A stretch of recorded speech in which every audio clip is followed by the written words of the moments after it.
Drummond, and I was saying that we're based in Palo Alto. We haven't launched yet.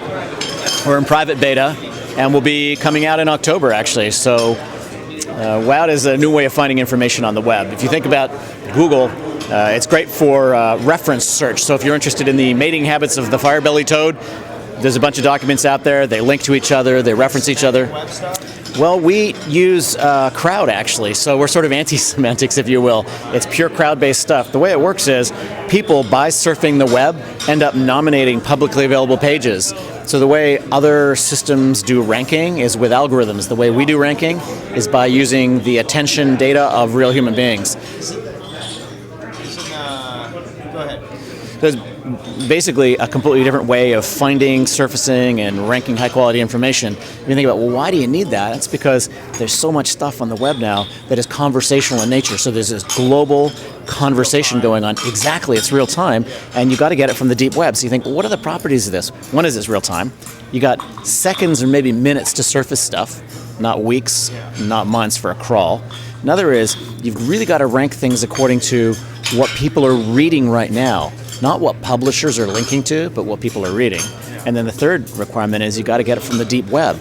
The AJAX-fronted web, the form-fronted web. A lot of these websites where people are having and sharing conversational stuff, they're not accessible to crawlers. So you have to rank it according to popularity of readers.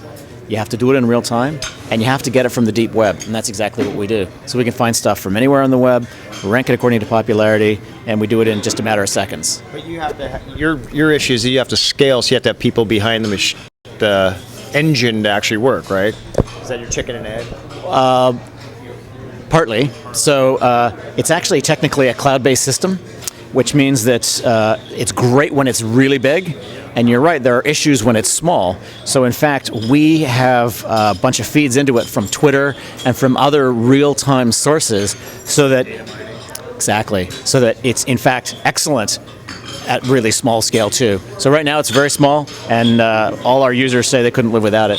So in this day and age, what's the revenue model? Like, where's the money at? Where is the money? Right, yeah. Well, can't show you the Benjamins yet, but we're working on it. So it's advertising. It's always free to our end users, so it's an indirect revenue model.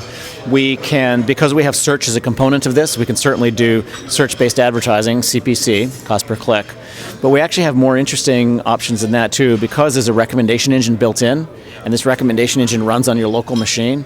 It can recommend content to you that you wouldn't know to go searching for, and part of that recommendation engine's job is to place relevant ads in front of you, but privately and confidentially. So that form of advertising is basically a form of recommendation. So recommending content, well, some content could be ads, you can recommend ads. So it's all advertising based. You came up from the Valley and have some interesting investors? We have great investors. We're very lucky to have Steve Jurvetson of DFJ on our board. We have Dave Hills of KPG Ventures, and Dave used to run Ask as a publicly traded company, knows something about our business. We have Stanford University also, Stanford Engineering Venture Fund. In real time is a hot space right now. Ron Conway's doubling down in that area. You know, that's right. I think a lot of people are getting a little frenzied about real time, but if you look at what most of it means, I think there's a lot of confusion there. So Twitter can clearly do real time for Twitter as a website, and they do a great job at surfacing stuff that's being tweeted about in real time. But there's many of these so-called real-time search engines that will surface stuff for you from 1, 2, or 3 websites. What are they doing? They're not doing search. They're not doing true ranking. You can take the term like Michael Jackson, and you put that as a filter on the feeds from 3 or 4 sites, and they'll do that in real time. How are they doing it? They're doing it by keeping no index. They're not doing ranking, and they're looking at 3 or 4 sites. So it's a baby bathwater kind of situation. We say you do need search. You need to scale to literally trillions of URLs, but you have to be able to do it in seconds. And you pose that technical challenge to most people, and they go, you can't do it. You can't do it with a centralized architecture. That's true. There's a fundamental trade-off between speed of response and the number of sites that you cover. But if you go to a cloud architecture, then you can have real-time and comprehensive. It's very cool. So when can people take a look at this? Can they sign up for a beta? You can go today to wowd.com, www.wowd.com. We're making it available incrementally over the next few weeks. We'll be rolling out invitations to those who've asked. So if you provide your email address there, we'll send you an invitation.